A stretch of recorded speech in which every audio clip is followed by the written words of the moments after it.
So here's 3 reasons why agents won't do what they're supposed to do. You guys ready? You're supposed to do this. You're supposed to get it done.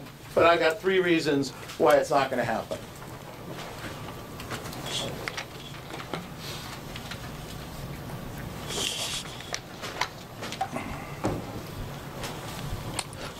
Three reasons why agents will not do what they're supposed to do. Number 1, you don't need the money. You don't need the money. Now, I'm not saying that tongue-in-cheek, okay?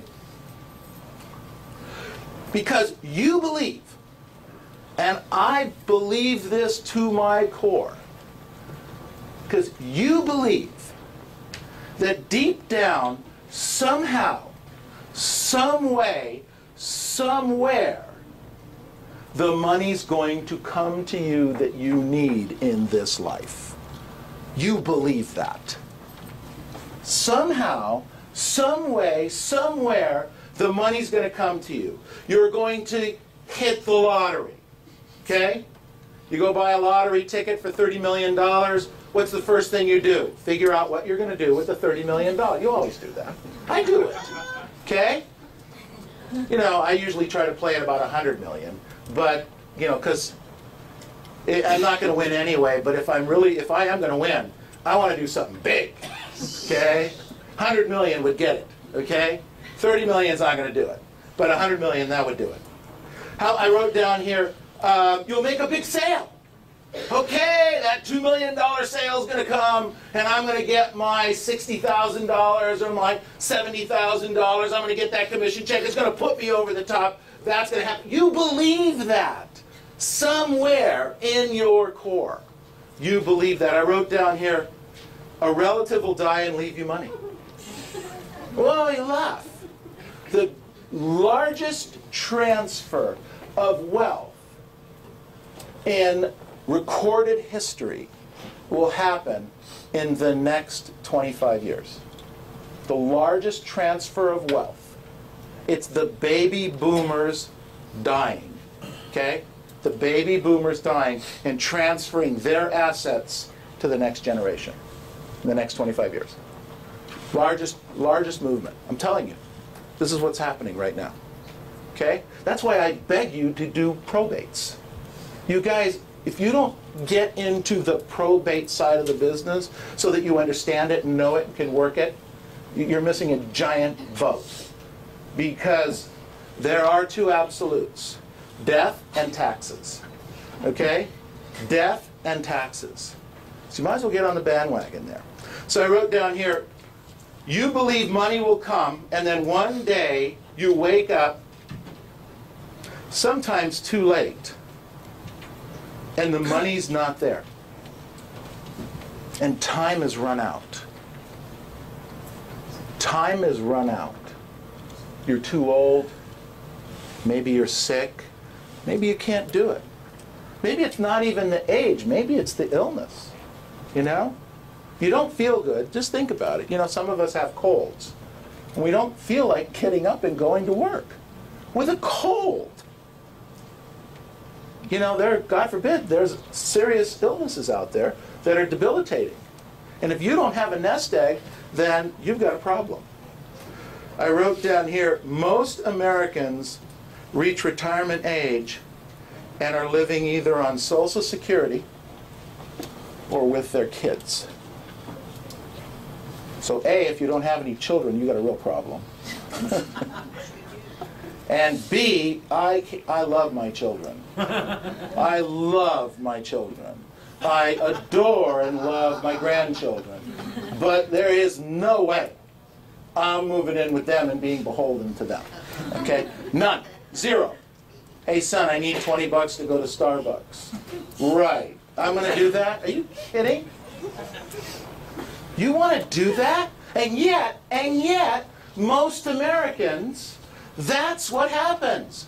They either retire on Social Security, and somebody was telling me the other day, so this conversation came up, they were going to start taking their Social Security. It's funny, when you get to my age, I never heard the word Social Security, ever, in my just doesn't, it's not conversation anybody I know talks about. There is no such animal. Yeah. Well, what happens today is that as you get older, people around you start talking about it. And I look at them, well, what do you... So this person I was talking to is going to get $1,560 a month. $1,560 a month. $1,560 a month. That's it. A month. Okay, it's every month. I get that. A month. Are you kidding? I hope your car payments are more than that.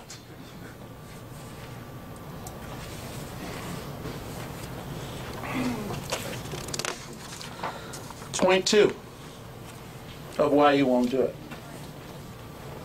Agents are lazy. I'm just not going to work that hard. I am not. There's no way you're going to get me to work that hard. Door knock, phone canvas, learn some scripts, learn some dialogues, follow a schedule, be a little disciplined. Let me tell you something. I wrote down here my definition of hard work. Okay? You don't want to work that hard, or not you. It's a different you I'm talking to, right? My definition of working hard, digging a ditch. That's hard work. Anybody ever have to dig a ditch? They make good money. It's hard work. That's hard work. All right? I wrote down here, stooping down to pick up vegetables and the kinds of fruit and things that you have to do, you know, lettuce, etc., in these fields. That's hard work. I wrote down here, cleaning out someone else's toilet. That's hard work.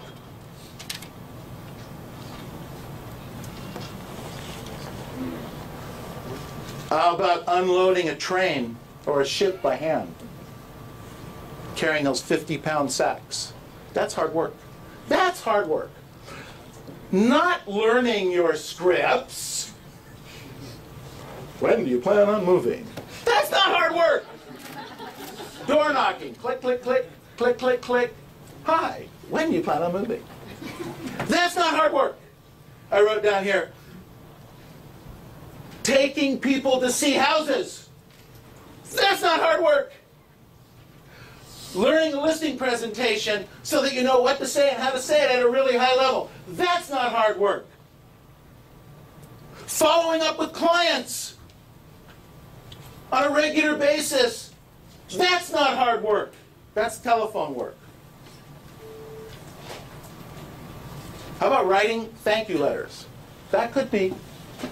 That's tough. Writing a thank you letter. That's the work we do. And we get paid very, very, very, very well for the work we do. Point 3. You don't have to. Write down, you don't have to. What do I mean by you don't have to?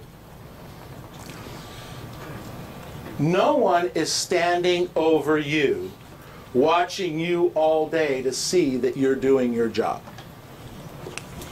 No one is standing over you all day long to make sure you're doing what you're supposed to be doing, so you don't have to.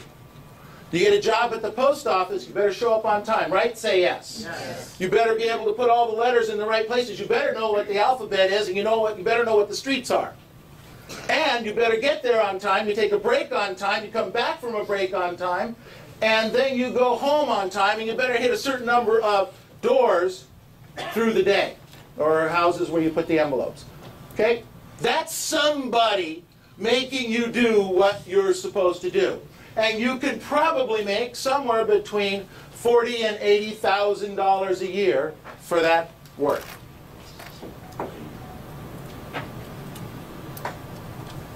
You don't have to. I wrote down here, you need to start treating this business like a business. You need to start treating this business like a business. Do what most people won't do, so you can do what most people can't do for the rest of your life. For the next whatever period of time, 1 year, 2 years, 5 years, do what people won't do. They won't be disciplined with the phones.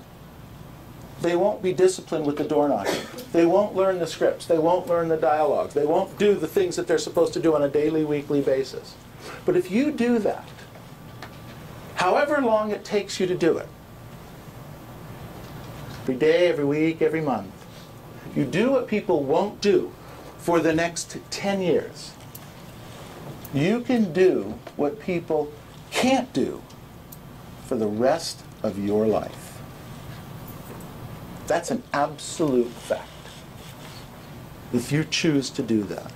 I wrote down here, your choice today matters. Your choice today matters. What decisions are you going to make right now to change what we're talking about? What promises will you make yourself?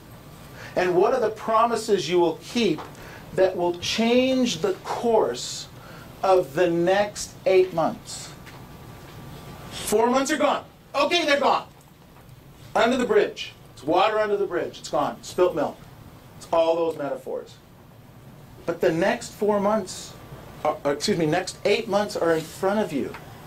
What activities will you do? What will you commit to doing that will change the course of the rest of the year? Now let's go out and make this your best week ever. Thank you.